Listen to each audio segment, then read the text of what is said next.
അന്റെ വണ്ടി എന്താക്കി? വണ്ടി ഞാൻ അബൂക്കാക്ക് വിറ്റ്. നിങ്ങൾ ആരും കഷ്ടപ്പെടണ്ട, ഉമ്മാന്റെ ചികിത്സ ഞാൻ തന്നെ നടത്തിക്കോളാം.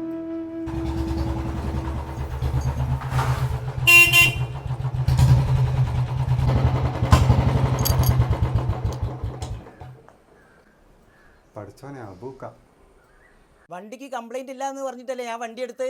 വണ്ടി കംപ്ലൈന്റാ.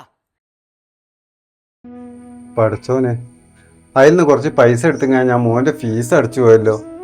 ഇനിയിപ്പോൾ എന്താ ചെയ്യാ? വണ്ടിക്ക് കംപ്ലൈന്റ് ഒന്നും ഇല്ലായിരുന്നല്ലോ.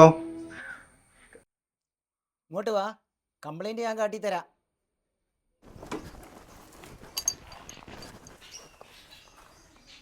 എനിക്ക് പുതിയ വണ്ടി വാങ്ങാനാന്ന് പറഞ്ഞിട്ടല്ലേ ഞാൻ ഈ വണ്ടി വാങ്ങിയത്. എൻ്റെ കഷ്ടപ്പാടൊക്കെ സാബിറ പറഞ്ഞിട്ടുണ്ട്. പിന്നെ വണ്ടിക്കൊരു കംപ്ലൈൻറ്റും ഇല്ല, നല്ല വണ്ടിയാ. അതിനേക്കാൾ നല്ലതാണ് നിന്റെ ഈ മനസ്സ്.